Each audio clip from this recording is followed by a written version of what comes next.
junto con Argatea, Círculo Escéptico Argentino, que yo represento, y CFI, cuyo Alejandro es el presidente.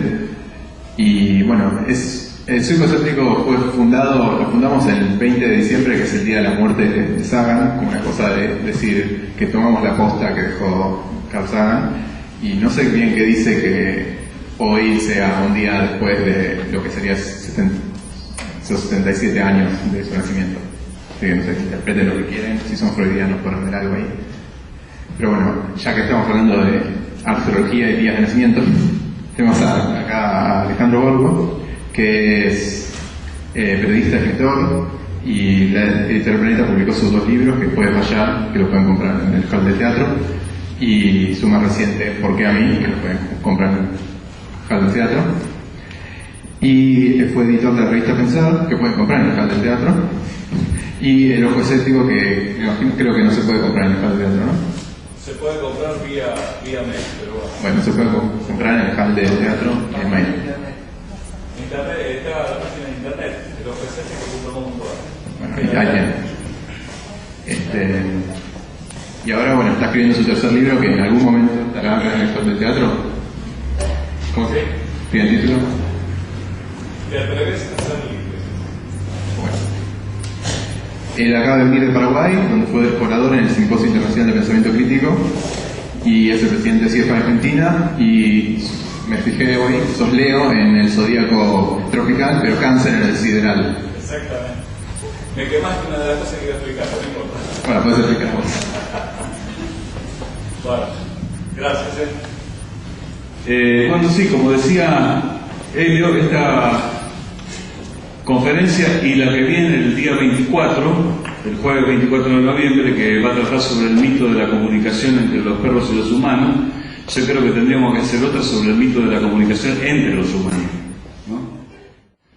Bueno, vamos a tratar el tema de astrología, parapsicología y medicina alternativa y por qué se los considera pseudociencias o puro charlatanismo.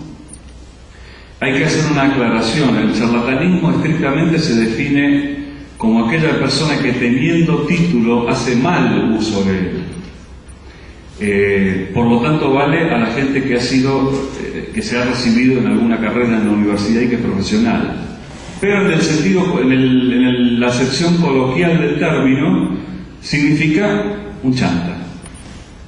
O sea, una persona que habla sin conocimiento o con conocimiento a sabiendas de que está haciendo fraude o de que está cometiendo una estafa moral, podríamos llamarlo así. Económica hay que probársela, pero por lo menos decimos así. Así que bueno, comenzamos con la primera. Vamos a ver si le damos rápido porque, bueno, astrología. Espera ahí. Todos hemos oído hablar de la astrología, ¿no? Nació más o menos hace 4.300 años y prácticamente se mantiene igual hasta el día de hoy. O sea que ustedes vean el grado de progreso que ha tenido la astrología, comparado con la biología, que en 100 años, o la física o la astronomía. Bueno, característica. La astrología tiene una concepción geocéntrica. Nació así. Porque en la época en que nació se creía que la Tierra era el centro del universo, apoyada por también cuestiones religiosas. Tomó esta característica, es decir, en los horóscopos no hay ninguna mención a la influencia del planeta Tierra sobre nosotros. Están todos los planetas, pero la Tierra no. ¿Cómo influye la Tierra? No es un planeta, sí que es un planeta, pero al tener una concepción geocéntrica y al estar nosotros acá, entonces se toman en cuenta los demás planetas. Segundo, nació en una época en la cual los astros eran tomados como dioses: Saturno, Júpiter, Neptuno, Marte. Y de acuerdo a la característica de los dioses, era cómo iba a influir el planeta. Por ejemplo, el planeta Marte, el planeta de la guerra, de lo agresivo, el planeta rojo. Y así sucesivamente. Sigue la próxima. Bueno, el asunto acá es que se hacían horóscopos cuando no se conocía la existencia de ciertos planetas. Hasta una determinada época se conocía hasta la existencia de Saturno. Después vinieron Urano, Neptuno y Plutón. Entonces, ¿qué pasaba con los horóscopos que fueron hechos antes de los descubrimientos de esos tres planetas? ¿Qué pasaba? Neptuno, Urano y Plutón no influían.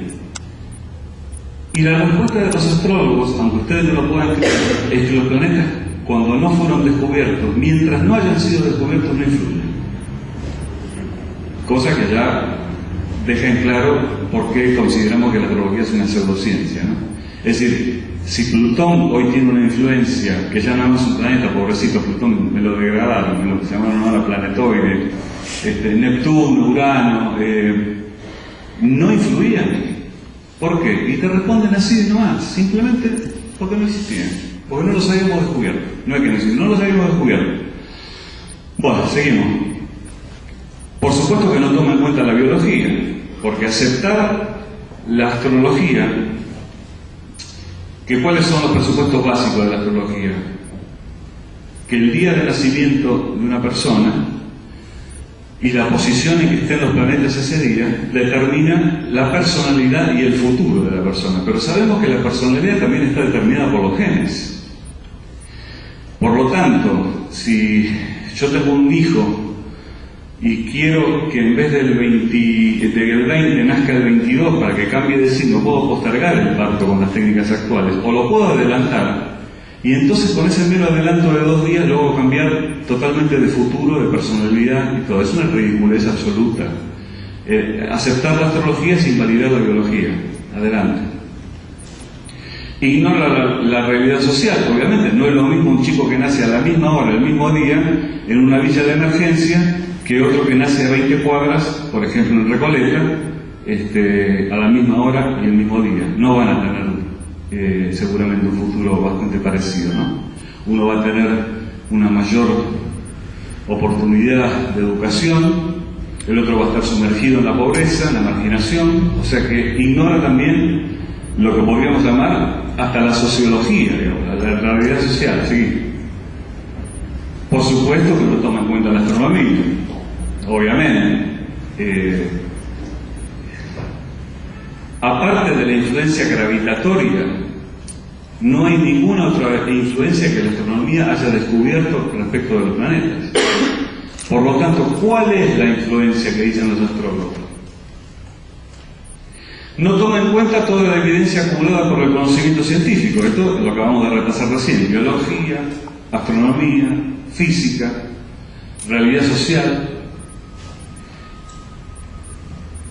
¿Y qué utiliza? Utiliza lo que se llama las hipótesis ad hoc para explicar fallos. O sea, yo tengo una hipótesis. Por ejemplo, Saturno indica que el mes que viene, como se ha dicho alguna vez, esta fue Ashira, van a aumentar las jubilaciones. Fíjense ustedes el disparate que estoy diciendo. Saturno va a hacer que aumenten las jubilaciones. O sea, estamos mal. Entonces, ¿qué pasa? Cuando no aumentan las jubilaciones, en ese momento no aumentaron, dice, no, claro, pero lo que pasa es que hay que ver el ascendente de la persona, hay que ver la casa, hay que ver, bueno, hay como juntas, hay como miles de millones de variables que pueden hacer cambiar una carta natal. Entonces, es una hipótesis ad hoc. ¿Por qué? Porque se utiliza para justificar un resultado que falló. Entonces, como me falló, tengo que explicar por qué me falló. Pero no es que falló porque la astrología falle, sino es porque el astrólogo no tomó en cuenta todas las variables. Es decir, no hay buenos y malos astrólogos. Lo que es malo, lo que falla, es la astrología. Es como si dijéramos, se escucha decir, hay buenos carpinteros y malos carpinteros. Bueno, lo vemos a través de los resultados. Pero la que falla no es la carpintería, o la que falla no es la medicina, o la que falla no es la astronomía. Puede haber un astrónomo que pifie, malo, que no sepa su profesión, pero básicamente esto es lo que hace la astrología. Sigamos con el siguiente. Excusas. Esta es otra forma. La astrología habla de tendencias, pero dice que no es determinista. Seguimos. Y dice esto también me cuesta comprenderlo, que los astros impelen pero no compelen. ¿Qué me quiere decir con esto? Se me está diciendo, mira, el planeta, los astros te están marcando tal, pero no te obligan. Entonces, ¿qué quedamos? Seguir. ¿Da lugar al libre albedrío o es determinista? ¿Saben qué? De acuerdo a lo que le convenga al astrólogo. Esa es la verdad.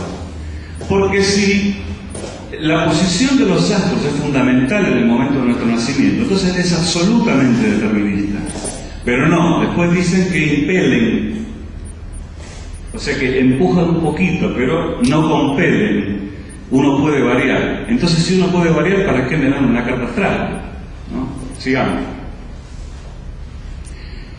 Resultados y preguntas inquietantes. La influencia de los astros propuesta por la astrología no fue detectada, ni los astrólogos propusieron la forma de detectarla. Sigamos. Esta pregunta es interesante. No existe manual ni libro de texto de biología ni de astronomía que hable de la influencia de los planetas en nuestro futuro, en nuestra personalidad. ¿Por qué será? Tenemos más o menos 400 años desde que comenzó la investigación científica.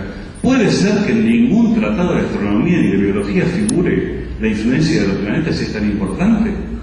¿No es llamativo que en los libros de texto de la universidad no figure para nada la mención de la influencia de los planetas sobre nuestra personalidad y nuestro futuro? Sigamos. Bueno, esto es un poco lo que decía Helio sobre la astrología sideral y la clásica. La Tierra, a medida que va girando alrededor del Sol, va haciendo un movimiento como muestra de tronco, es decir, va girando de esta forma. De manera que el cielo que vemos hoy, las constelaciones, no son las mismas que se veían hace 2000 años. Está retrasado un signo, quiere decir muy bien, como él decía, yo soy de Leo, pero en realidad hoy soy de Cáncer.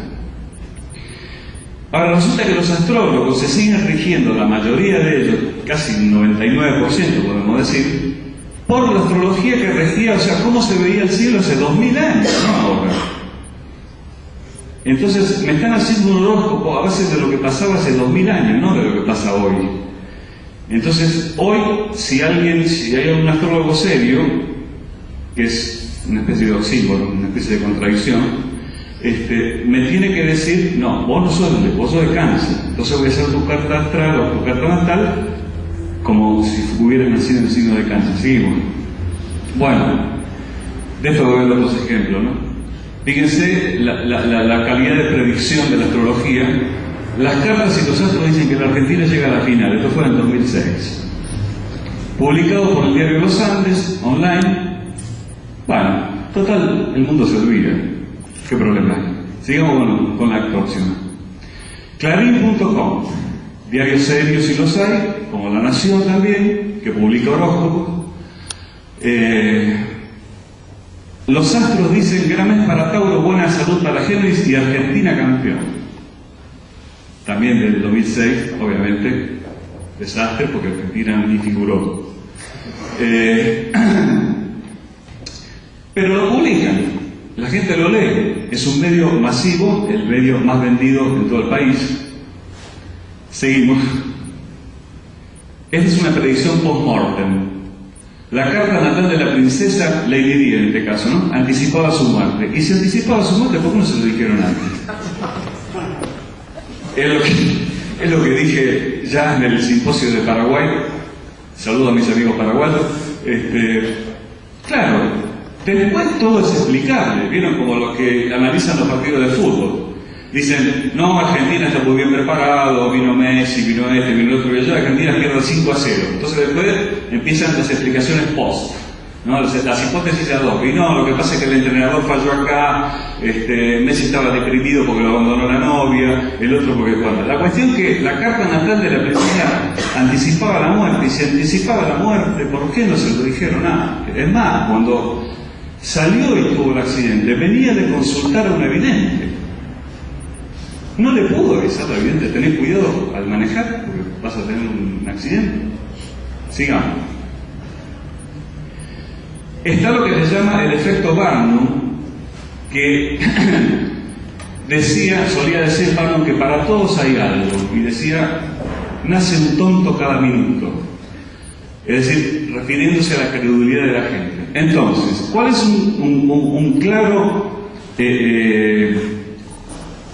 diagnóstico, si lo podemos llamar así, astrológico? Decirte lo que vos querés escuchar. Que todo cuaja con tu personalidad. Díganme a quién no le cuaja esto, por ejemplo. Tenés necesidad de que la gente te admire y guste de vos, sin embargo, tendés a ser crítico con vos mismo. Te está diciendo las dos cosas contrarias al mismo tiempo. Si bien tenés una personalidad algo débil, generalmente sos capaz de compensarla. Tenés una capacidad considerable sin utilizar y no sacaste ventaja de ella.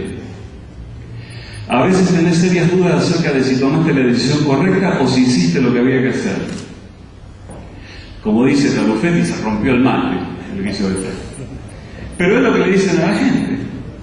¿Y a quién no le calza esto? Si yo supongo que si hacemos una encuesta y no le decimos nada a nadie, y le tomamos la fecha de nacimiento, 21 de mayo, 31 de julio, 2 de septiembre, y le entregamos todo el mismo diagnóstico, el 99% de la gente va a coincidir.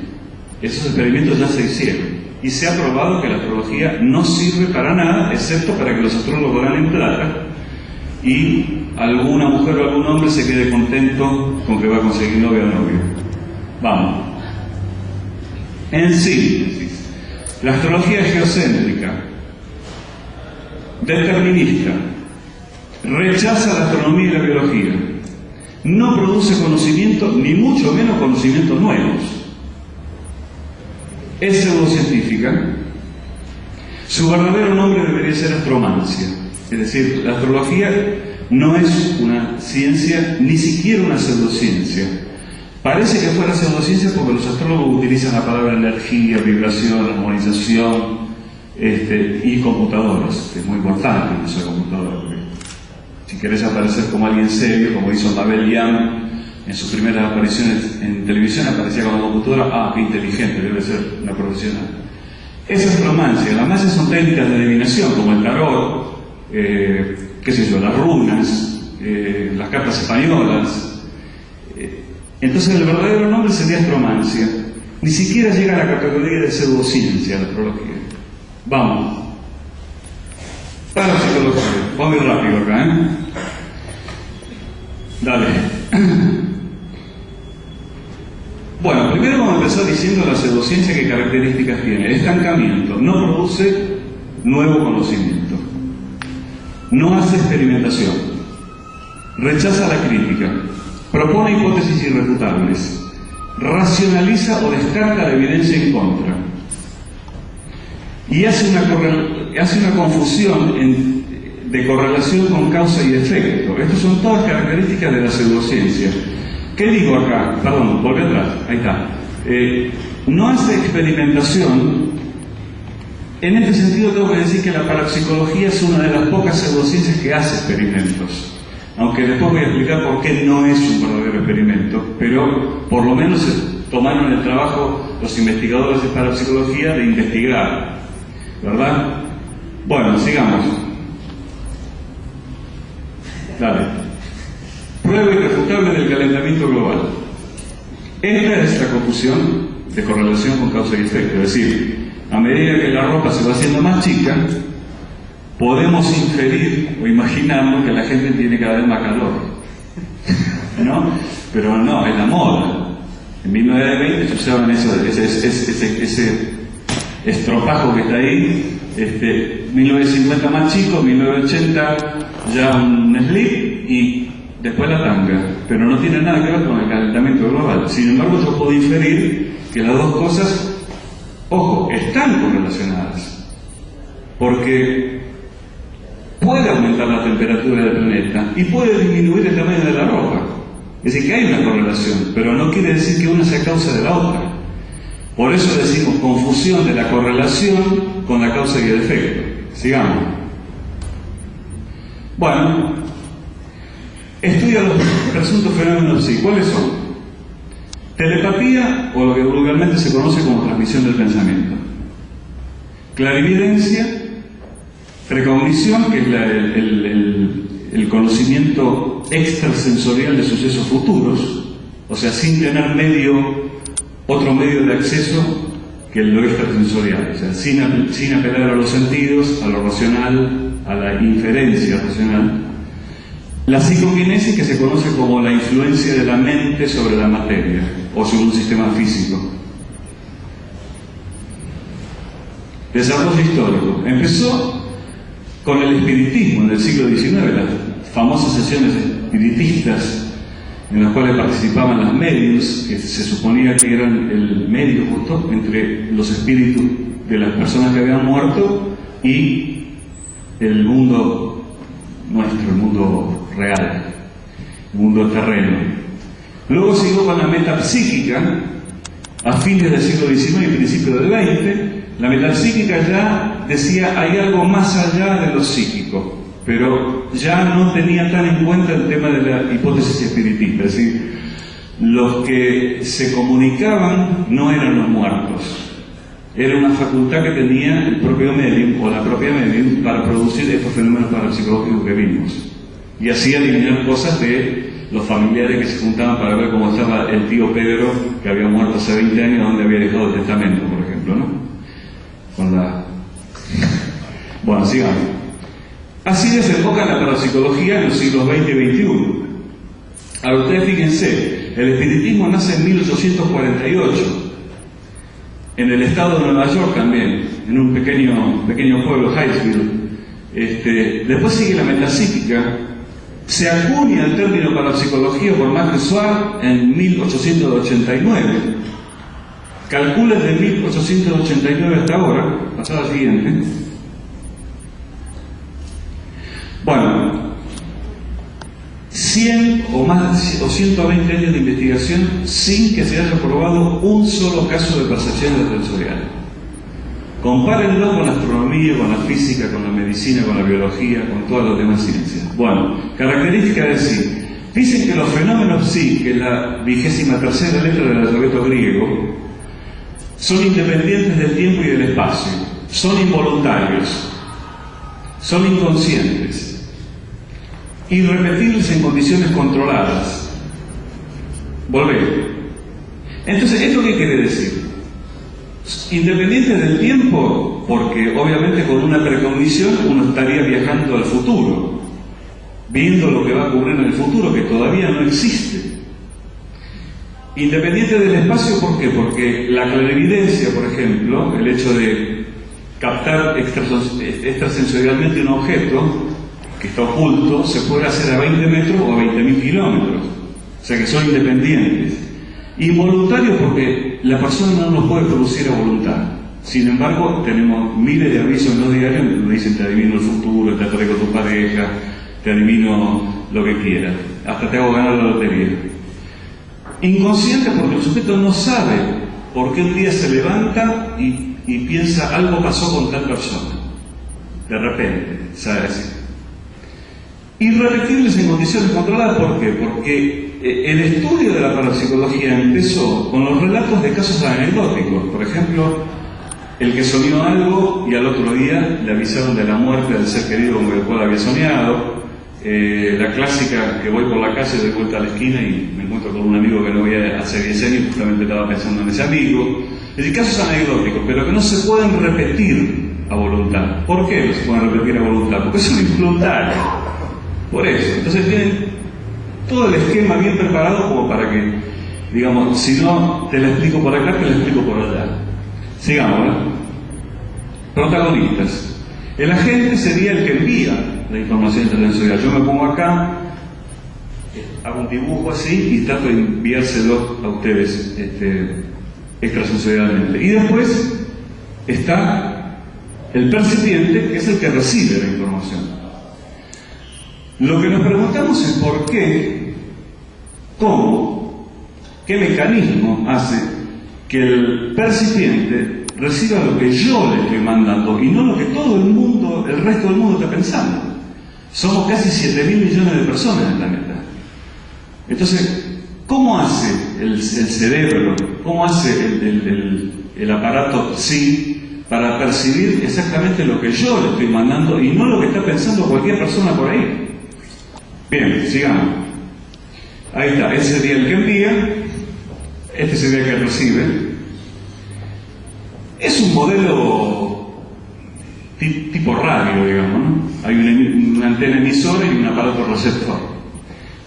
Con resultados. No logró producir un resultado uno solo repetible en condiciones controladas. 120 años de investigación. Es decir, una persona a la que se sometió a una prueba parapsicológica, como yo hice durante 7 años en el Instituto Argentino de Parapsicología investigando, no pudo lograr repetir los resultados positivos que había conseguido en la primera vuelta. Eso no lo logró ni la sociedad inglesa ni la sociedad norteamericana. Incluso había un chiste de John Belloc, que era el presidente de la Asociación Inglesa de Parapsicología. Decía, parece que la parapsicología solamente existe en los Estados Unidos, porque en los Estados Unidos publicaban todos los resultados positivos, ¿no? Y él era medio crítico, ya se estaba volviendo medio crítico al final de su carrera. Bien, sigamos. Lleva más de 100 años investigando con resultados nulos, ya lo dijimos. Acude a retorcidos razonamientos para explicar los fracasos. Es lo mismo que hace la astrología. Por ejemplo, supongamos que yo tengo un dado. ¿Qué probabilidad hay de que salga el número 2? 1 sobre 6. Bueno, entonces puedo hacer una estadística fácilmente. Hago 1000 tiradas del dado y le digo a la persona, vos influenciás para que salga el número 2. ¿Qué pasa si el número 2 sale la sexta parte de las veces? Estamos en el azar, estamos en la estadística, estamos en lo probable. ¿Qué pasa si sale más? Hay una ecuación estadística para calcular cuán significativo es ese más. Entonces dice, no, esto no puede haber ocurrido por casualidad. Supongamos que nos da una probabilidad de que por azar hubiera sido posible que pase en un 1% de los casos, ya lo tenemos que considerar significativo. Ese más o menos es el estándar en ciencia, va entre el 0,01 y el 0,05. Pero también puede ser que la persona acierte mucho más que el promedio esperable, entonces la probabilidad ya sea muy inferior de que lo haya tratado por azar. Ahora, de la misma manera, tenemos la persona que acierta menos de lo esperable por azar. ¿Cómo explicamos eso? En vez de acertar la sexta parte, acierta la novena parte, la décima parte. ¿Cómo lo explican los parapsicólogos? Sí missing, lo llaman, pérdida del sí. Por alguna cuestión inconsciente, el sujeto niega su propia percepción sensorial, la bloquea, y entonces nos da un resultado negativo. Bueno, es más fácil creer en el azar, ¿no? Y después el efecto de desplazamiento, que es, por ejemplo, cuando se hacen pruebas de cartas, yo tengo acá una carta, ¿no?, determinada, por ejemplo, que tiene el símbolo de una estrella, y la persona que supuestamente está recibiendo pone círculo. No acertó. Entonces yo transmito un círculo, pone una estrella. No acertó. Pero si yo me fijo en que la primera que dijo fue estrella y la segunda que yo puse fue estrella, la persona está adivinando la carta que va a venir. ¿Se entiende lo que digo? A eso le llaman efecto de desplazamiento. Entonces dicen, no es que la percepción sensorial no exista, simplemente la persona se está adelantando con precognición a adivinar la otra carta. Y así está el desplazamiento para arriba, o sea, para adelante o para atrás, y si nos ponemos a buscar encontramos resultados positivos. De verdad, pero estas son todas hipótesis para explicar después lo que pasó. No es predictiva, no pudieron predecir. Y aquel sujeto que sí acertó muy por encima del azar, o sea, con una probabilidad de 1 en 1.000.000, no puede volver a repetir otra vez ese resultado. Entonces, ¿a qué conclusión llegamos? Imagínense que ustedes llevan el auto al mecánico y el tipo tiene la suerte de arreglarte bien el auto. Pero después se lo llevas 15 veces más y en 14 te lo funde. ¿Qué pensamos?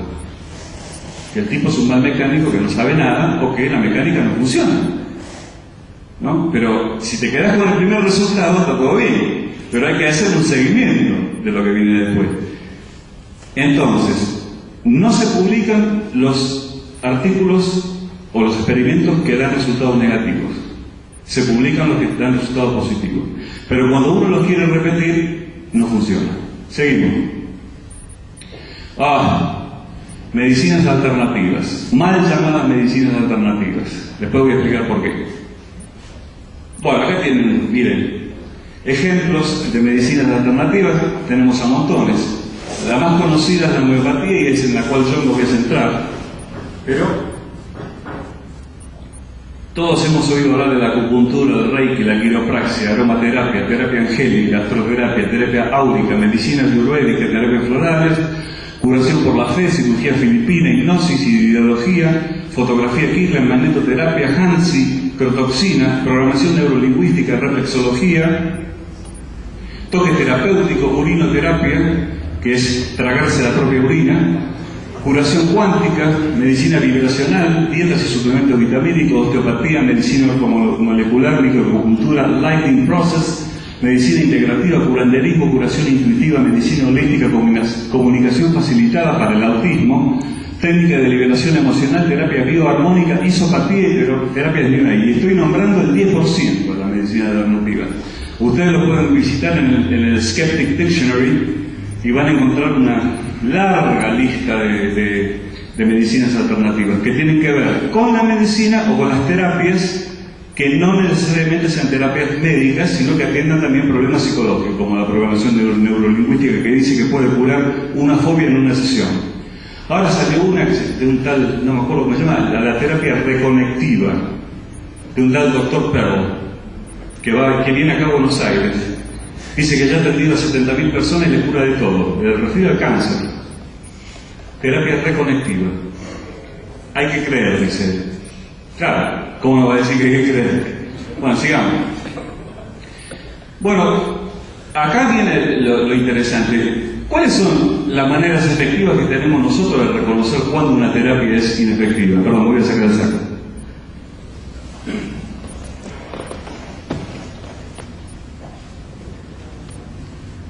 Preguntas que tenemos que hacer inclusive cuando vamos al médico, no cuando vamos a un médico alternativo. Cuando vamos al médico tenemos que hacer esta pregunta. El tratamiento que usted me propone, señor, ¿está basado en una terapia probada? ¿A dónde puedo encontrar la información? Sigamos.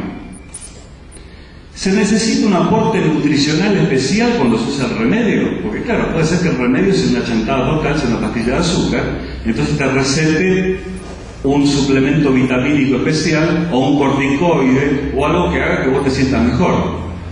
O sea que cuando vemos que un remedio viene acompañado de un aporte nutricional especial, ya tenemos que dudar. La siguiente. ¿Se presenta el tratamiento como inocuo, indoloro o no tóxico? Las tres características que prometen los médicos alternativos. Esto no te va a hacer mal, no te va a doler y no va a ser tóxico. Comparemos esto con una quimioterapia. No es inocua la quimioterapia. La quimioterapia cura muchas veces. Tiene efectos secundarios, desagradables. Y es tóxica. Yo recuerdo haber escuchado, y lo tengo grabado en video y lo voy a subir a YouTube, al señor Claudio María Domínguez, nuestro querido gurú, que dice que el 97%, afirmó en cámaras, que el 97% de la quimioterapia mata. Digo para que tengan en cuenta, ¿no?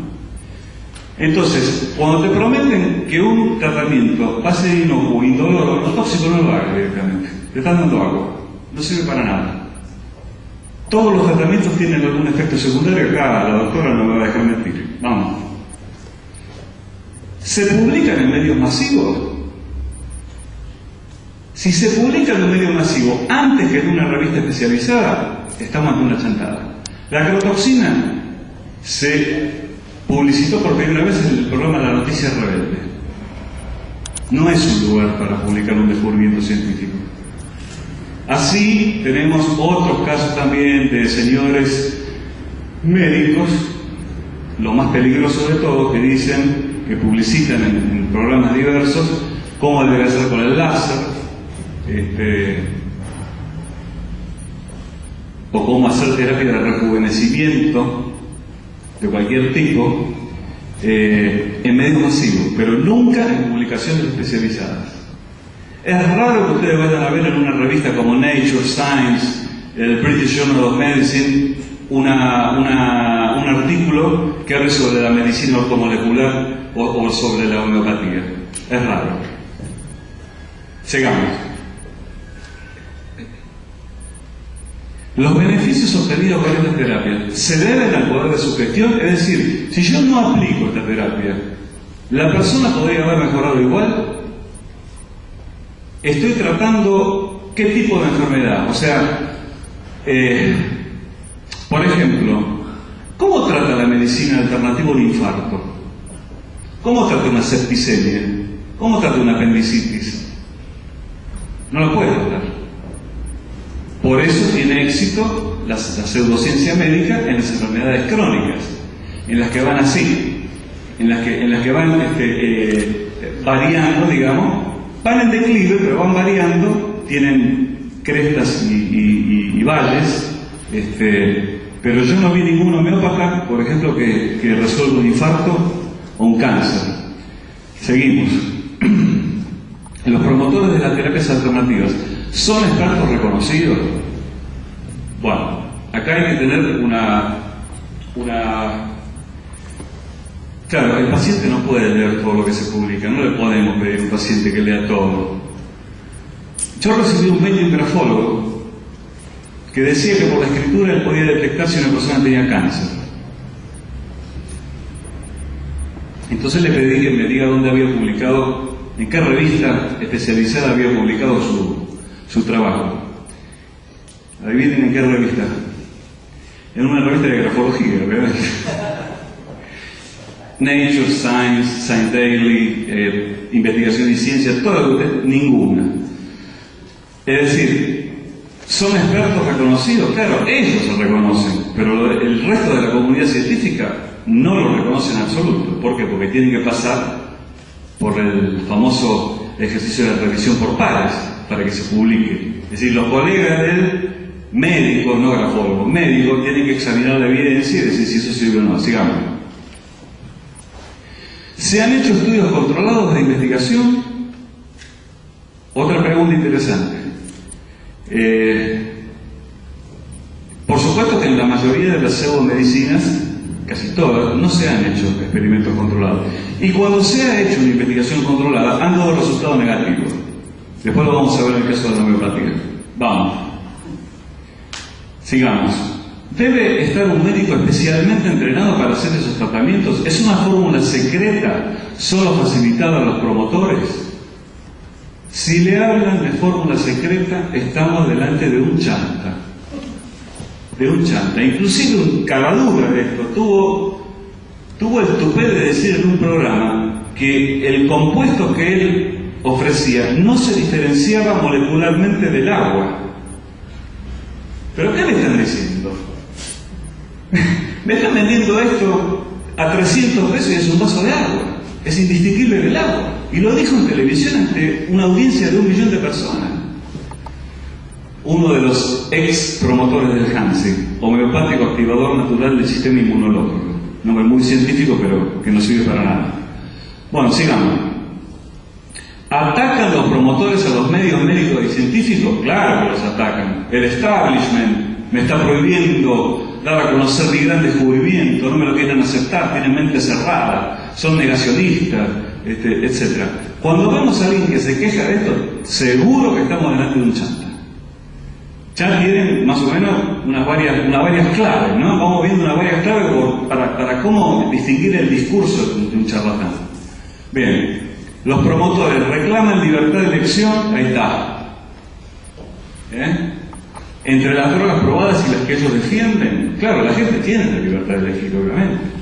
Pero si yo no le digo realmente cuáles son las opciones y de qué constan, en qué constan las opciones, no tiene verdadera libertad de elección, porque elige libremente aquel que examinó las dos cosas. ¿verdad? Pero ellos piden libertad de elección. Ah, viejo, si el paciente no quiere hacer quimioterapia, que elija terapia angélica, que le va a ir bien. Él tiene la libertad de elegir. Sí, pero primero tenés que demostrar que los ángeles existen primero y segundo que influyen en la salud de la gente. Vamos. Bueno, la causa de la búsqueda de tratamientos alternativos: temor y desesperación, abandono médico. Muchas veces los médicos te hacen una receta así y te miran a la cara cuando vas a consultarlo, porque despachan pacientes. Tenemos un sistema médico que,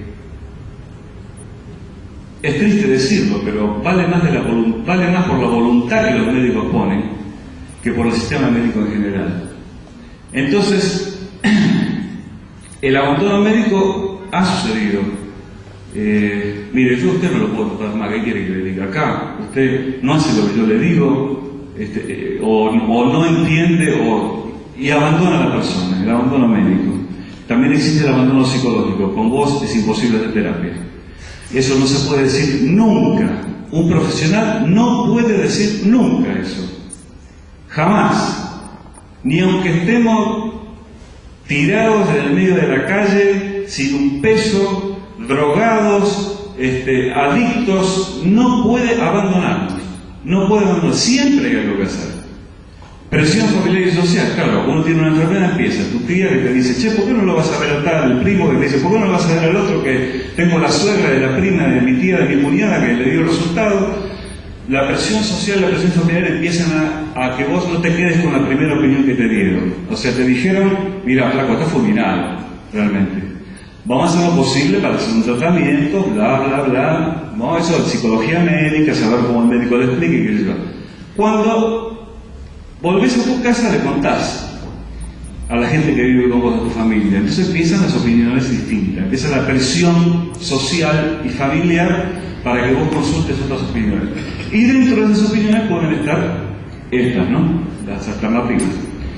Falsas expectativas sobre la calidad de vida es una de las promesas más peligrosas que hace la pseudomedicina. Lo decíamos cuando decíamos que esto era inocuo, indoloro y que no era tóxico. O sea, no te va a pasar nada, vas a estar de 10, vas a estar bárbaro.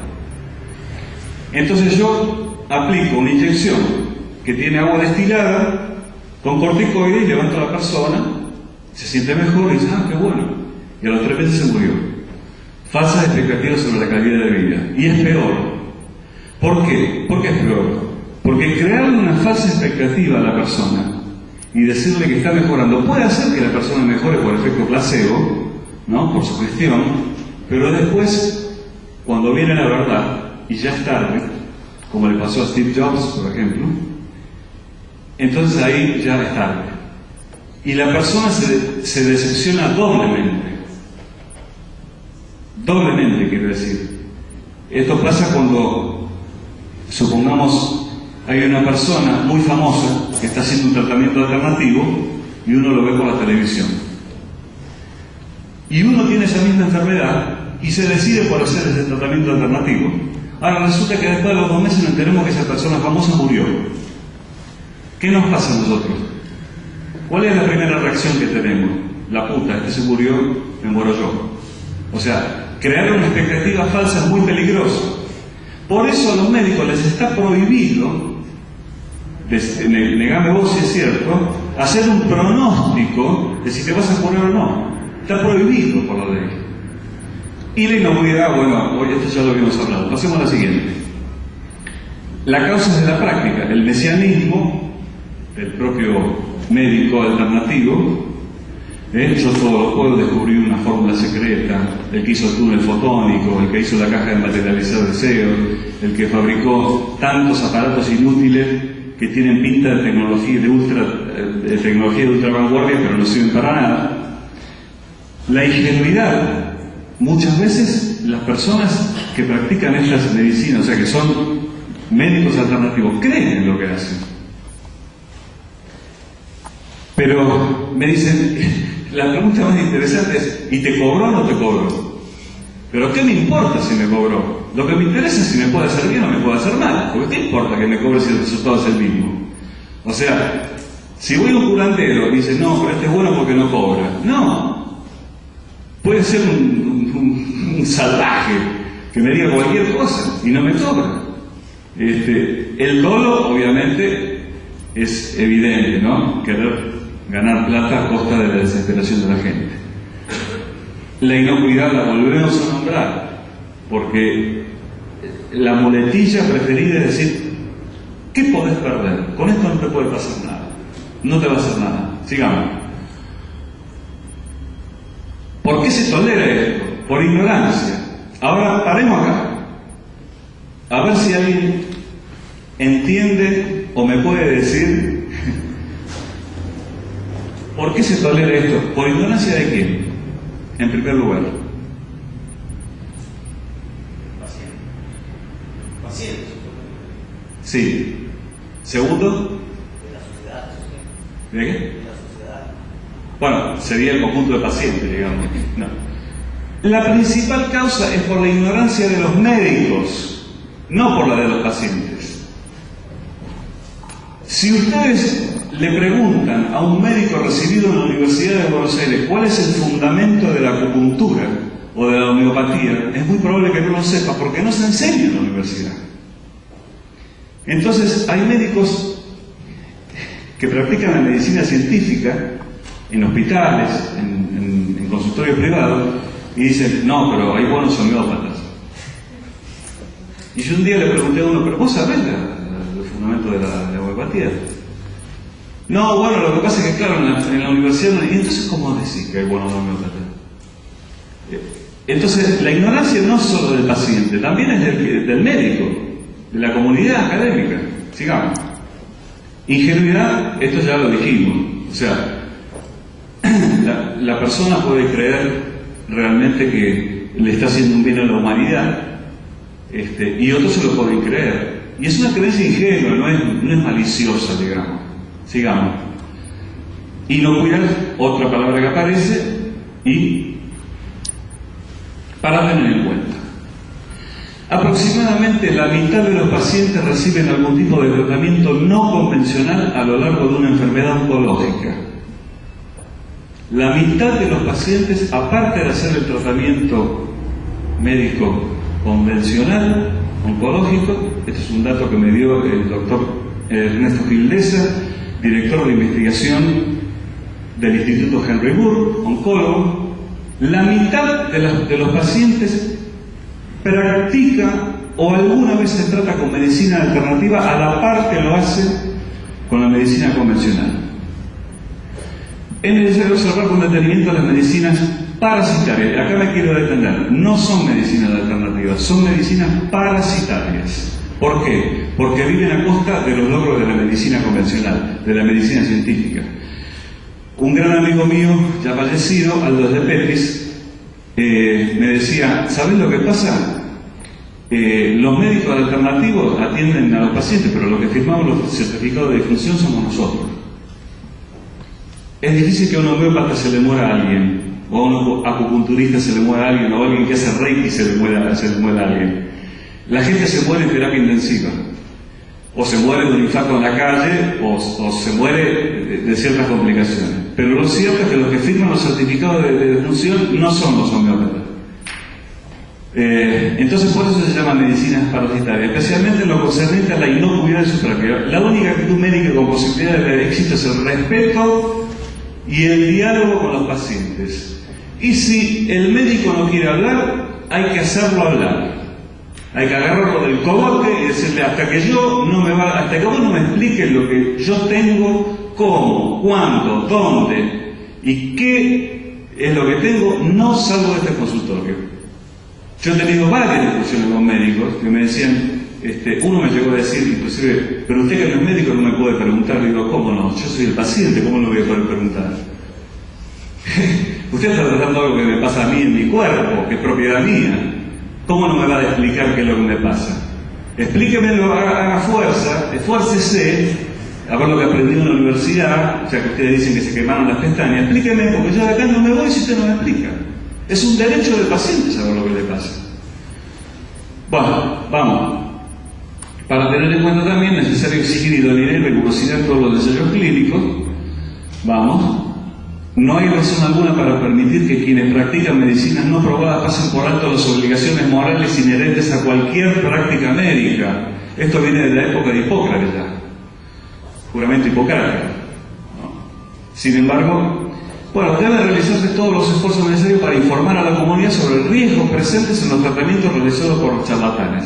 Ahora, lo que suele suceder es que estas personas se promocionan por los medios de comunicación y no hay un solo miembro de la comunidad académica que salga a refutarlo. Y si quiere salir a refutarlo, le dan 1 minuto y el otro, como paga, le dan 1 hora. Entonces es desigual la batalla. Vamos. Homeopatía, creada por Samuel Hahnemann en el siglo XVIII. En contraposición a la alopatía. Ustedes habrán escuchado, ¿vos sos médico homeópata o alópata? Claro, pero no es así. Hoy se es médico científico o se es cualquier otra cosa. La alopatía era un método que se usaba hace más de 200 años, que consistía en sangrías, en quitarle la sangre a la persona, en tratamientos muy invasivos, y por eso se decía que el paciente moría curado. Pero hoy lo que se practica no es medicina alopática. La alopatía dejó de practicarse hace mucho tiempo, ¿verdad? Pero en esa época se practicaba, entonces se implementaban tratamientos invasivos como sangrías y remedios que contenían sustancias sumamente tóxicas, se daba arsénico, diferente cantidad de cosas que parecía que podían purificar el organismo. El enfermo se moría curado. En contraposición a esos tratamientos invasivos nace la homeopatía. Un paciente puede curarse de su dolencia. Esto es lo que esto vamos a entrar en la base de la homeopatía. Un paciente puede curarse de su dolencia dándole una solución muy diluida de una droga que, si fuera administrada en grandes dosis, le causaría los síntomas de la enfermedad que tiene. ¿Está claro esto? Es un concepto clave de la homeopatía. Es decir, yo agarro una gotita de whisky para curar el alcoholismo, una gotita de whisky la diluyo en este vaso, de este vaso tomo la centésima parte, lo diluyo en otro, de este otro lo diluyo en otro, de este otro lo diluyo en otro, y eso es lo que, cuanto más diluido esté, mejor va a curar el alcoholismo. A las pruebas me remito, a confesión de parte, relevo de pruebas. Sigamos. Así, si una persona padece convulsiones, el tratamiento homeopático consistirá en darle una sustancia que provoca convulsiones, solo que en una solución extremadamente diluida. Por eso se llama homeopatía, curar con lo similar. Curar con lo similar. Ahora, tiene convulsiones, entonces le damos una sustancia que provoca convulsiones, pero muy diluida. Las dosis homeopáticas suelen estar tan diluidas que en la solución que se administra no hay ni una sola molécula de la droga en cuestión. No hay una sola molécula. Agua pura. Nada más. Vamos. La hipótesis es que de alguna manera el agua conserva las propiedades de la droga, aunque no contenga ni una sola molécula de esta. Sí. A esto se le llama memoria del agua. El caso Benveniste, un investigador que en 1988 le dejaron en Nature publicar sus presuntos descubrimientos sobre cómo el agua podía retener la memoria molecular de una droga, y cuando fue repetido por otros investigadores dio resultados nulos. Por supuesto que Benveniste apeló a todas las hipótesis ad hoc que se puedan imaginar. La cuestión es que de la memoria del agua nada. El agua no tiene memoria. Nosotros no tenemos memoria, a veces no tenemos memoria del agua. Bueno, entonces, ¿qué explica el éxito de la homeopatía? Porque hoy vemos farmacias homeopáticas a montones. ¿Qué explica? El efecto placebo. Decir, tomate esto, una pastillita de azúcar, un globulito, un vasito de agua, que lo pongo en un frasquito etiquetado, que diga una fórmula secreta, ¿no? Entonces vos te lo tomás y te crees que estás tomando algo bárbaro, y te tomas un poquito de agua y probablemente te sentís mejor. Seguimos. La remisión espontánea de las enfermedades. Hay muchas enfermedades que remiten espontáneamente, incluso cáncer. Remite espontáneamente. No se sabe por qué. No se sabe por qué un sujeto se muere en 3 meses y otro que parece que se va a morir en 3 meses remite la enfermedad. En el caso de las terapias psicológicas, por ejemplo, ya se sabe que hay una tasa de remisión espontánea de cualquier trastorno psicológico que tengamos, como una fobia, un trastorno obsesivo-compulsivo. En el 33% de los casos remite espontáneamente. A eso se le llama cronoterapia, terapia por el paso del tiempo. Entonces, si yo propongo una terapia que digo que es efectiva, tiene que pasar ese 33%. Porque si no, estoy igual que la remisión espontánea. No puedo decir que mi método es eficaz. Bueno, otra, tratamiento de enfermedades crónicas, psicosomáticas o psicológicas. Lo que decíamos antes, la homeopatía no trata un infarto, no trata el cáncer, al que alguno se habrá animado. Pero cuando yo le pregunté en línea a un médico homeópata qué hacían con el tema del cáncer, dijo, no, ahí ya nosotros los homeópatas no podemos actuar. Claro, porque se sabe que no van a tener ningún éxito. Entonces, las enfermedades psicosomáticas, no todo lo que tiene que ver con la influencia del estrés en el cuerpo, son cosas que tienen este tipo de ciclo. Entonces ¿cuándo voy a visitar al médico? Cuando estoy abajo, obviamente. Entonces es probable que cuando yo visite al médico, me diga lo que me diga, haga lo que haga, me dé lo que me dé, yo repunte. Pero no por una cuestión de la medicina que me da, sino por el solo hecho de ir al médico. Por el efecto de sugestión. La subjetividad de los pacientes, testimonios anecdóticos, no sometidos a pruebas controladas. Sí, sabes que fui a lo de tal y enseguida que fui a lo de tal me recuperé espectacular. Al mes está tirado por el piso. Pero en ese momento, él siente que se ha recuperado. Sigamos. Las enfermedades suelen tener mejorías y recaídas, y de lo que decíamos, un paciente con artritis visita al médico cuando siente mucho dolor, no cuando no lo siente. ¿Quién va al médico cuando está bien? Vos que tenés experiencia. ¿Quién va a verte cuando está bien? Todos van a verte cuando tienen dolor de cabeza, cuando se fracturaron una pierna, cuando tuvieron un accidente cardiovascular, cuando tienen la presión alta, cuando tienen dolor de cabeza. Luego el dolor se alivia y el paciente atribuye el alivio al médico. Si no lo hubiera visitado, tal vez habría sucedido lo mismo. Es decir, me duele la cabeza. Consulto al médico, se me va el dolor de cabeza. No lo consulto, se me va el dolor de cabeza. El tema del resfrío que dura 7 días, una semana. Visitemos al médico, ¿no? Sigamos. Y la memoria selectiva, nos acordamos de los éxitos, no nos acordamos de los fracasos, excepto que sean muy importantes, como por ejemplo que algún charlatán de ellos se haya llevado la vida de un ser querido nuestro, ¿no? Bueno, entonces tenemos que una determinada droga se diluye de manera que una centésima parte de ella queda en la primera dilución, y después de esa centésima a otra. Seguimos.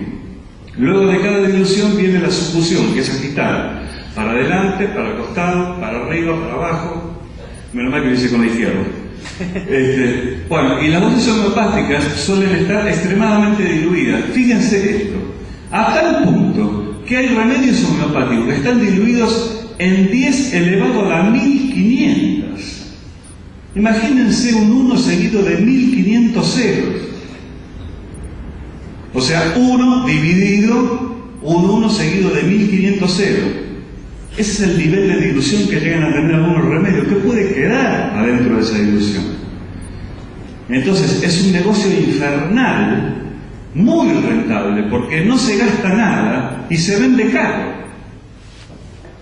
O se vende mucho, barato, y se promociona en millones de farmacias en el mundo. Conclusión: la homeopatía es una pseudomedicina que no cura, pero se consume porque provoca alivio momentáneo y apela a los ya nombrados efectos placebo, sugestión, revisiones espontáneas y subjetividad del paciente. Ahora viene la frutilla del postre. Le voy a mostrar algunas cómo se rompieron la cabeza algunos astrólogos y videntes haciendo predicciones que están en el libro Puede Fallar. Tengo mucha fe en el presidente Galtieri, es un hombre con manos limpias, fuerte, además es cancellano como en la Argentina, Lili Sutros, que entre otras cosas lo dijo el 7 de enero de 1982, antes de la Guerra de las Malvinas. Claro, después de la Guerra de las Malvinas, ¿qué va a decir? Lo dijo antes. Lili Sutros dice que fue sacerdotisa egipcia hace 3.600 años y que vivió en otro planeta. ¿Me están escuchando lo que estoy diciendo? O sea, ¿cómo puede ser que alguien le dé pantalla, si no es en una película bizarra de Fellini o de Ed Wood, a una persona que dice que fue sacerdotisa egipcia hace 3.600 años y vivió en otro planeta? Es increíble. Esto salió publicado en la revista Noticias. Bueno, vamos. Palito Ortega será el próximo presidente. Esto lo dijo Ricardo Schiavitti en la revista 21 en enero de 1999. La Rúa, ¿no? Fue de la Rúa, no fue. Bueno, Borges llega al premio Nobel, 3 de marzo de 1978. Nunca llegó al premio Nobel, se murió en 1986. ¿Seguimos?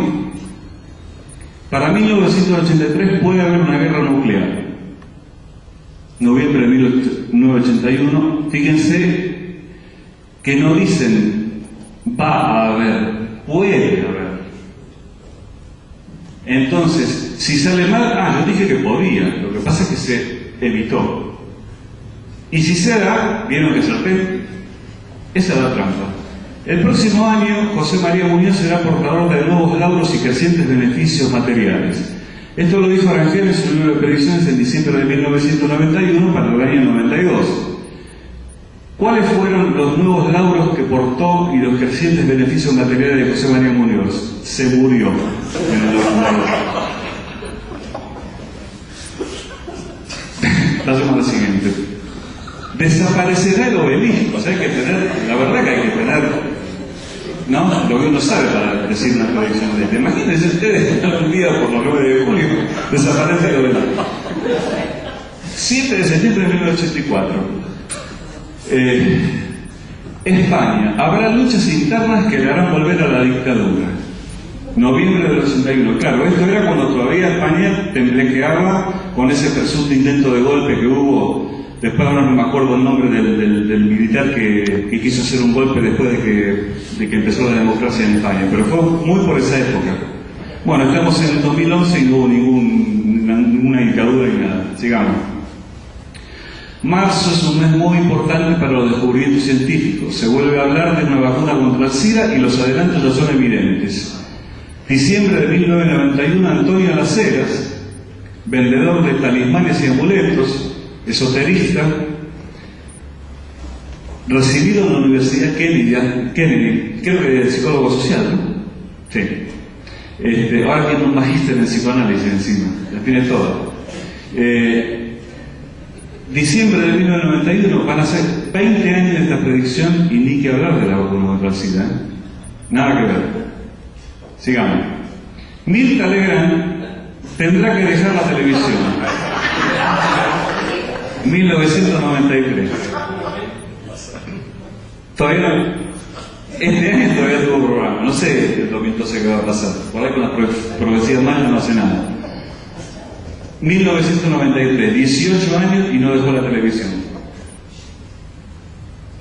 Se ve otro atentado contra el Papa, que había pasado en 1981. El atentado puede serle fatal. Mirta Latina, 17 de marzo de 1987. Juan Pablo II murió sin ningún atentado más en toda su vida. Fíjense, puede serle fatal.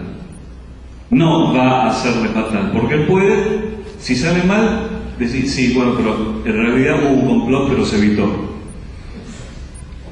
Vamos a la siguiente. La cura del SIDA llegará en 1995 en forma de vacuna. Fíjense qué obsesión con el SIDA, ¿no? Qué obsesión perversa por darle falsas expectativas a la gente.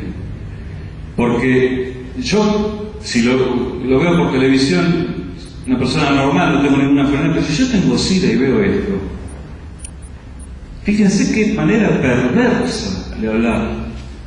Y en forma impune, totalmente impune. Va a haber una vacuna contra el SIDA en todas las farmacias, dijo este atorrante. como Antonio Lacera también lo dijo, como lo dijo Schiaretti, y tantos otros más. Entonces pongámonos en la piel de una persona que tiene SIDA, que necesita la vacuna hoy, no dentro de 20 años, y alguien de estos le sale diciendo que, esto lo dijo en el 93, que en un par de años va a llegar la solución contra el SIDA en forma de vacuna. Vamos. Otra vez, el SIDA será curado definitivamente dentro de 7 meses, 10 meses a lo sumo, agosto de 1988. ¿Esto qué demuestra? Cuanto más se juega una predicción, más posibilidades de error hay. Por eso los otros ponen puede, sería posible. Esta dijo directamente, será curado definitivamente y por supuesto tiene más probabilidad de errar y le erró. Se creará un frente común para combatir el hambre, la delincuencia juvenil y el tráfico de niños con resultados sorprendentes. Esto lo dijo Rangel en su libro de predicciones 1988-1989. Pasaron más de 20 años, miren lo que es hoy. Miren lo que pasa hoy con la delincuencia juvenil, el tráfico de niños y el hambre. O sea, y con resultados sorprendentes. Yo no sé qué quiso decir con sorprendentes, si iba a ser sorprendentemente desastroso o sorprendentemente bueno. Vamos. El seleccionado argentino saldrá airoso de la Copa Mundial de Fútbol de 1994. Blanca Cudi, octubre del 93. Salió, no airoso, salió volando por el aire. Fue cuando le cortaron las patas a Maradona, como dijo, me cortaron las piernas. Bueno, fracaso absoluto del seleccionado argentino. Se hablará de un próximo retiro o temporal alejamiento de la reina Isabel por razones de salud. La reina Isabel sigue ahí, la sigue llevando la contra Rangel. La reina gana 10-1 por lo menos. Por goleada le está ganando Rangel, porque todos los años parece lo mismo, el tipo que va a abdicar, y no abdica nunca la reina. Y bueno, ¿qué va a hacer? Hay que decir algo más para darnos cuenta de que estamos frente a chantas inescrupulosos. Muchas gracias.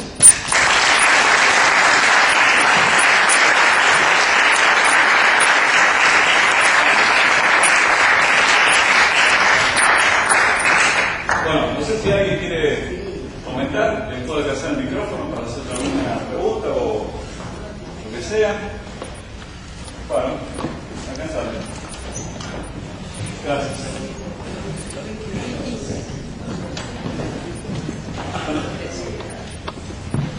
No, lo que te quería preguntar de las medicinas alternativas, ¿cuál crees que fue la creciente?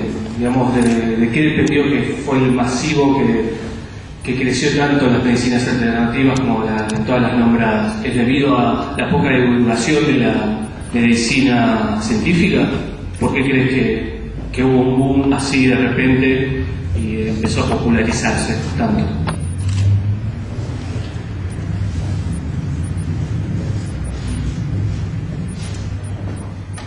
No, lo que pasa es que yo pienso que es multifactorial, no se debe a una sola razón. Estamos hablando de un decaimiento de la atención médica convencional, falta de respuestas inmediatas, pero esto existió siempre, o sea, no es un invento de la modernidad, no es que en 1950 se crearon las medicinas alternativas. Entonces, por un lado, la medicina que lamentablemente no puede dar las respuestas al día siguiente o al mes siguiente. En segundo lugar, gente que se aprovecha de esa falta de respuestas para ofrecer productos milagrosos. ¿Se acuerda que era muy común en Estados Unidos los tipos que vendían tónicos para hacer crecer el pelo, aparecen en los dibujos animados, en las películas de cowboy, qué sé yo? Bueno, claro, se ve que nadie quería ser pelado y todo el mundo quería tener pelo. Me recuerdo una anécdota de un correo que le manda una persona a Antonio Lacera hablándole del problema de calvicie que tiene y Lacera le dice que él tiene un método para solucionarlo y resulta que Lacera es calvo.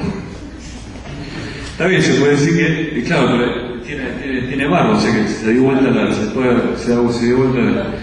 Es multifactorial, o sea, por un lado la medicina que no da respuesta, por el otro lado los que hacen ofertas milagrosas, por el otro lado el surgimiento de la New Age, que trajo todas estas cosas de la curación cuántica, de el mundo subatómico o la realidad del mundo subatómico es lo que se da en nuestro cerebro. Entonces, como los átomos se comportan cuánticamente, nuestro cerebro también se comporta cuánticamente. ¿Tiene algo que ver con la secta New Age? ¿Cómo? ¿Tiene algo que ver con la secta New Age? ¿Con la secta New Age? Sí. No, es que yo no lo llamaría secta. La New Age puede haber algún culto, pero en general el New Age es... Dios somos nosotros mismos, ¿tiene algo que ver? ¿Cómo? Que por ahí lo creo que es una secta, la secta New Age, que Dios somos nosotros mismos que viven juntos. Bueno, sí, pero esa es una manera de atraer gente al rebaño, ¿no? La verdad que es muy elogioso decir que Dios está dentro de uno y que uno es Dios. Para uno, ¿no? Pero no, esto es multifactorial. Yo no creo que haya una sola persona. Pero también puedo a decir la indiferencia de la comunidad académica es muy importante. Hay muy pocas personas, muy pocos, contados con los dedos de la mano, que mandan cartas a los diarios, que llaman a programas de televisión, a programas de radio para decir que lo que dijo ese médico que estuvo ahí es una barbaridad total. Lo peor es que estos médicos tienen licencia para matar, es decir, están recibidos en la universidad, pueden practicar la medicina. Eso es lo peor, son más peligrosos que los que no tienen título. Es lamentable lo que estoy diciendo, pero es verdad, es más peligroso. ¿Alguien quiere hacer una pregunta?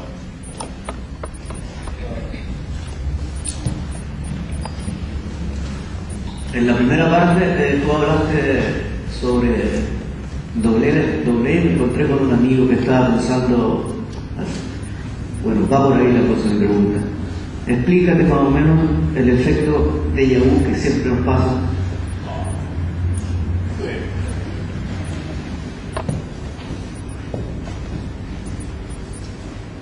Bueno, aparentemente lo que se sabe hoy del fenómeno de déjà vu, ustedes saben más o menos lo que es, ¿no? El tener la sensación de que alguien vivió algo muy vívidamente y que no le puede haber pasado nunca en la vida porque nunca estuvo en esa ciudad, nunca estuvo en esa casa y sin embargo le parece que ya lo vivió.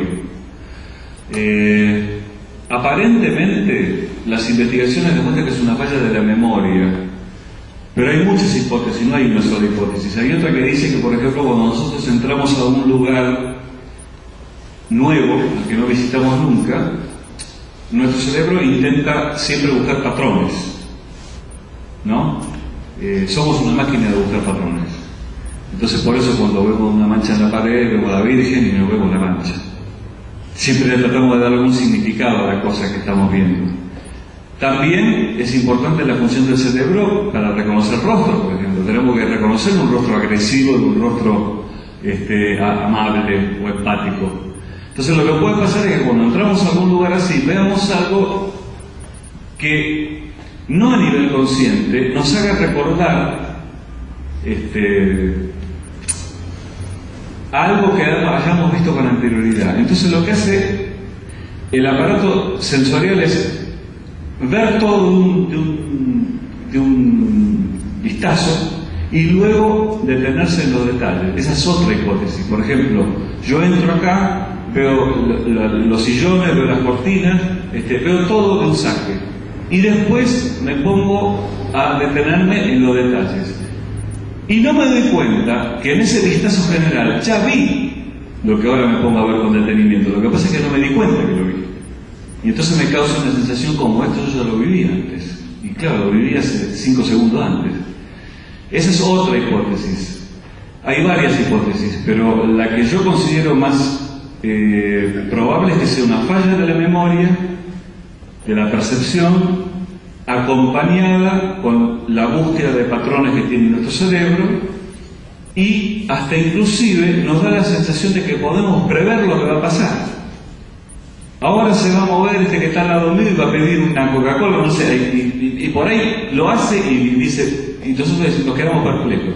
Bueno, es una falla. Eso no quiere decir que, bueno, que hayamos tenido otra vida, ¿no?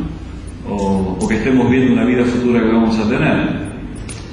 Es más sencillo explicarlo a través de una falla de la memoria que a la existencia de una vida pasada. Puedo decir que es un fenómeno normal de la psiquis humana tener déjà vu. Es un fenómeno normal, forma parte de un montón de percepciones que la psiquis tiene, como pueden ser ilusiones ópticas, por ejemplo. Entonces, como pueden ser ilusiones ópticas, también está el fenómeno de déjà vu que entra dentro de la normalidad de la psiquis. Un proceso normal de percepción. A mí me pasaba más cuando era joven. El déjà vu. No, en serio. Con los años ya se me ha ido la experiencia del déjà vu. No sé. Antes que nada, con lo que dijiste sobre que la homeopatía no cura el cáncer, o sea, no intenta curar el cáncer, el método Hansi, por lo menos hace 10 años, conozco un caso de que sí, curaba, o sea, intentaba curar el cáncer. Y después una pregunta es, ¿qué se podría hacer sobre la medicina tradicional, sobre la medicina científica, para que, ya sea en la enseñanza o en la práctica directa, para que la gente no se vaya a la medicina alternativa?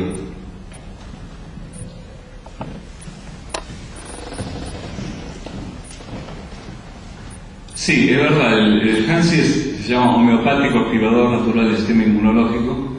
Lo que se podría hacer primero es instruir a los médicos. A mí me gustaría que las pseudomedicinas se den en la carrera universitaria de médico, pero no para favorecerlas, sino justamente para enseñar lo que son. Así los médicos tienen elementos como para no recetar, bueno amigo, vaya a ver al curandero, bueno amigo, vaya a ver al homeópata. Lo primero que hay que hacer es instruir al docente siempre, al médico. Todos se quejan de la educación y dicen, no, porque los chicos están cada vez peor, pero los docentes cada vez también están peor. El problema no es solamente de una parte, es de las dos partes. Después promover, bueno, acá en la sociedad médica, acá a 30 metros, la otra vuelta se hizo una reunión de todo un día, una jornada dedicada al Dalai Lama, con terapias alternativas. Sociedad Médica Argentina, ¿no? Entonces, yo estoy cansado de decirlo. Una vuelta fui a la Sociedad Médica Argentina a llevarle un video al presidente de la Sociedad Médica Argentina, que me consiguió una entrevista, de un tipo que prometía, que aseguraba que había que dejar la medicina directamente. Pero no tomé nada, se llama Ferrari, de apellido. Entonces yo voy a llevar el video, digo, la Sociedad Médica Argentina tiene que hacer algo con esto. Empezamos a hablar, digo, mira, acá hay una persona, bla, bla, bla, empezamos a hablar de parapsicología, que me dijo, bueno, pero no se puede negar que hay gente que tiene poderes parapsicológicos. Presidente de la Sociedad Médica Argentina. Esto fue más o menos en 1900, hace 10 años. Era el médico que lo atendía de la Rúa. No hagamos conclusión, pero en definitiva lo que quiero decir, promover estos encuentros es una manera. Nosotros hemos ido a dar charlas al Hospital Español, por ejemplo, para explicar qué era la cirugía filipina, cómo hacían para hacer el truco los cirujanos filipinos que le extirpaban un tumor a una persona metiéndole la mano y haciéndole salir sangre. Los médicos no tenían idea cómo se hacía eso, porque los que sabían cómo se hacía eran los ilusionistas. Entonces, primero, divulgar al público, pero también formar a los médicos. Por eso yo no estoy en contra de que se enseñe terapia ayurvédica o medicina ayurvédica en la universidad, pero que se la enseñe mostrando cuáles son los fundamentos, no haciendo un curso de posgrado como hay ahora en la Universidad de Córdoba sobre homeopatía.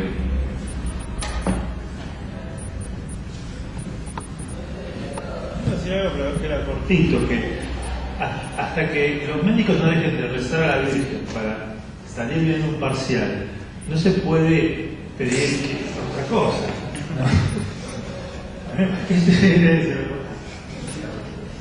Es muy cierto, Efe.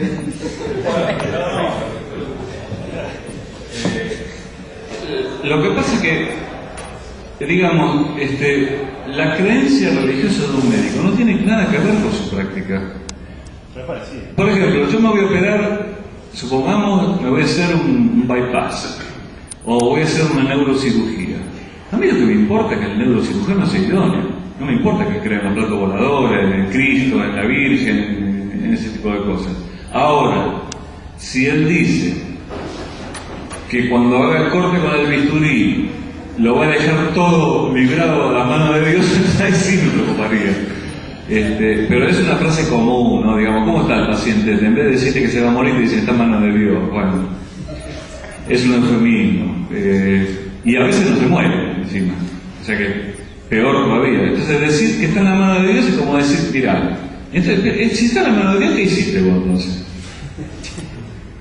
O sea, y también cuando se habla de esta nena que la operaron, hicieron un trasplante de pulmón, hígado, corazón, que yo, milagrosamente se salvó. ¿Cómo? La ciencia técnica no hizo nada, los cirujanos no hicieron nada. Llama la atención realmente que sean tan idiotas, pero tan idiotas. Porque creo que no sé cómo viene en la escala de caracterización psiquiátrica, si viene primero el idiota o el imbécil. Porque no sé, sí, la terminología es así. Yo no sé, estos son imbéciles.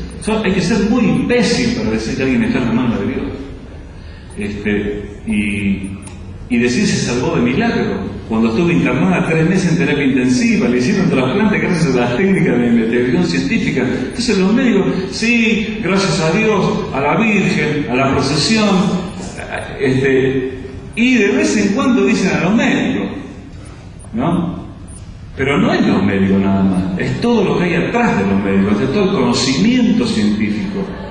Entonces hay una desvalorización de la ciencia médica que solamente un idiota puede proferir en un medio en el cual están viendo 1.500.000 personas, por ejemplo. ¿Alguien más desea comentar algo?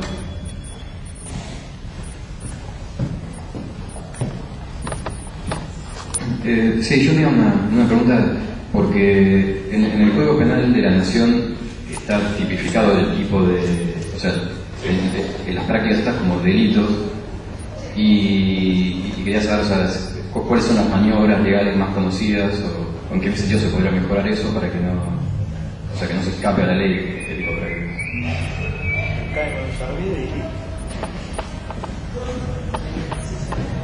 Sí, eso está contemplado en el artículo 208 del Código Penal, el que aplicar electricidad, imposición de mano, bla, bla, o el que sin título habilitante, o el que teniendo título lo presta, o hace mal uso de él, bla, bla, bla. Por eso la mayoría de los médicos alternativos no usa la palabra curar, sino sanar, porque la sanación tiene una connotación espiritual también. Entonces, como nadie puede prometer curar, no dicen te voy a curar, a pesar de que algunos lo dicen, porque si uno ve los avisos en los diarios, yo colecciono recortes de diarios, de avisos, en donde dicen curo depresión. Depresión es una enfermedad. Nadie puede decir que cura depresión. A lo mejor un médico puede decir, un psiquiatra puede decir que la trata, que conoce los medicamentos, bla, bla, bla. Entonces, para mí, una persona mayor de edad tiene el derecho y la libertad de ir a donde se le cante. Si quiere atenderse con un hechicero de una tribu en el Amazonas, que vaya. Pero un médico no puede mentir. Un médico no puede mentir. No puede estar mal informado. Tiene que saber lo que hace. Hoy la especialización médica no es como antes, que había un médico, y esto estoy hablando de antes, hace 50 años, estoy hablando hace 1000 años, ¿no? El médico no puede mentir, tiene que decirle a la gente lo que le pasa, tiene que saber explicar. Si bien no puede decir que prometer que va a curar, tiene que darle los elementos al paciente. Por algo existe un capítulo en la medicina que se llama psicología médica, por algo está. No lo pusieron ahí porque sí. Legalmente lo que se puede hacer es que se compruebe que haya habido ejercicio ilegal de la medicina o estafa económica. Es decir, que alguien te haya cobrado por un tratamiento inefectivo, pero aparte te haya robado por eso. Esto generalmente sale a la luz cuando alguien muere, lamentablemente, tarde siempre.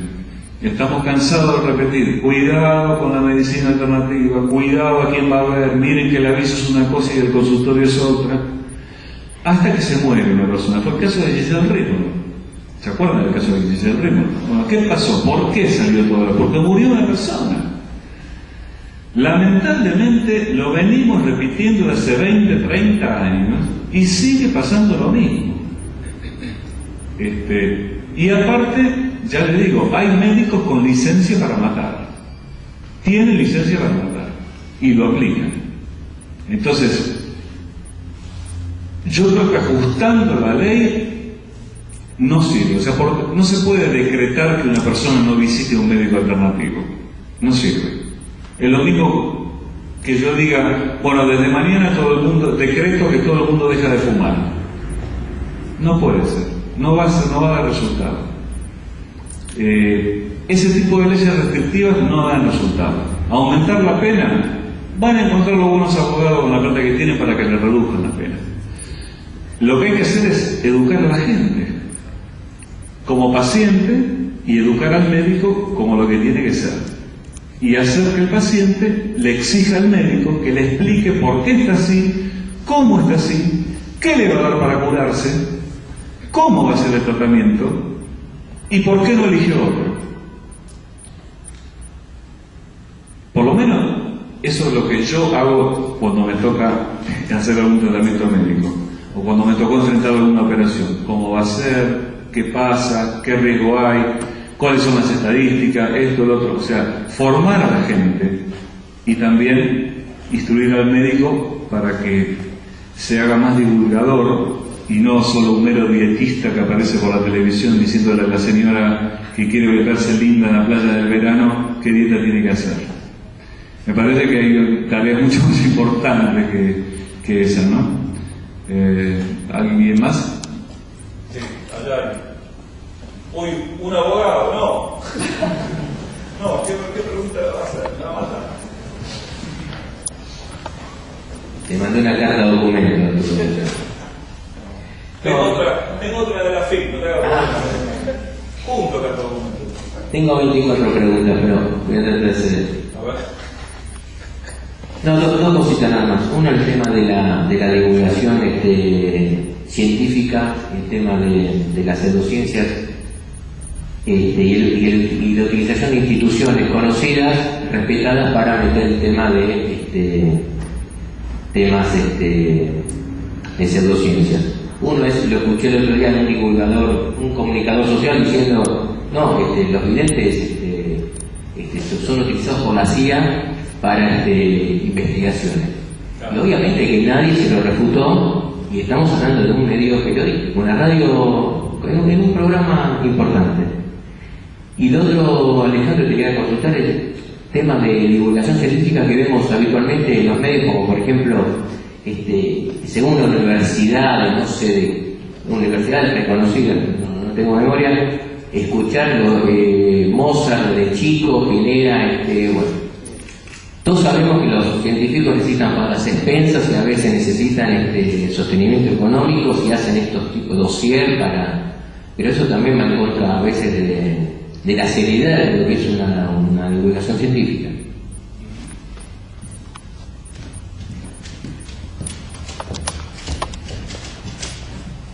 ¿Ustedes habían nombrado vos en la segunda, habían nombrado un caso? No, el primero es que los videntes... El efecto Mozart. Bueno, acá hay un problema que se ha extendido mucho con internet y con los diarios que tienen que divulgar y que no te pueden poner un mamotreto de 48 páginas con la publicación original de la investigación científica que salió en la revista especializada. Entonces, ¿qué empiezan? Empiezan a hacer síntesis. Las revistas especializadas mandan a las agencias de noticias tal descubrimiento. La agencia de noticias a su vez lo recorta chocolate y terminás en una noticia que dice: el chocolate es bueno para el corazón. ¿Viste? Entonces la gente sale a los supermercados a comprar 14 barras de chocolate, ¿viste? Porque es bueno para el corazón. El vino es bueno para el corazón, sí, pero para media copa de vino, una copa de vino. ¿Y cada cuánto? El problema es que los suplementos de ciencia que hay en los medios de comunicación son deplorables, muchas veces haciendo apología de la medicina alternativa, como el Diario de la Nación, por ejemplo. Entonces, ¿qué podemos esperar? La publicación original no la lee nadie porque no la entiende nadie, hay que ser experto. Entonces va a la agencia de noticias. La agencia de noticias la manda al diario. En el diario le dicen, el redactor escribe 5 párrafos, no, es muy larga, no, tiene problemas, tiene palabras muy complicadas, ¿viste? Entonces terminan diciendo: se hizo un estudio que comprueba que el azúcar es favorable para tal cosa. Al mes se descubrió que el azúcar no es favorable para tal cosa, porque hicieron un experimento con 45 personas y uno cree que lo hicieron con 250.000 personas. Entonces no se sabe cómo se hizo, no se sabe qué protocolo se usó, no se sabe qué fallas hubo en la investigación, no se sabe la cantidad de gente, no se sabe quién lo hizo o qué prestigio tiene quien lo hizo. Esa es una de las partes que creo que contesta tu segunda pregunta. Con respecto a que haya alguien que diga que la CIA contrata videntes y nadie lo refuta, no me extraña para nada, es lo más común. Creo que la gente que sabe, por lo menos yo lo hago, mando cartas de lectores, mando mails a los programas de radio donde escucho estas estupideces, y también a los programas de televisión, y cada vez que tengo oportunidad de estar en un programa de televisión, trato de abrir la boca en los 2 segundos y medio que me da la cámara a mí, mientras le da 2 horas y media al chanda que está enfrente mío. Pero bueno, hay que hacerlo, alguien lo tiene que hacer. Entonces, ¿no te gusta algo? Protestar. No quisiera repetir la frase de un prócer del periodismo, no se queje si no se queja. Eso lo decía Neumann. Podemos disentir con él en un montón de cosas, pero ahí tenía razón. No te quejes si no te quejas de verdad. Entonces, hay muchos lugares por donde canalizar una queja. Se puede hacer una manifestación, se puede escribir al programa, se pueden mandar 100 cartas de golpe, se pueden hacer 200 llamados telefónicos para hacerle ver a los productores: che, escúchenme, están diciendo cualquier cosa.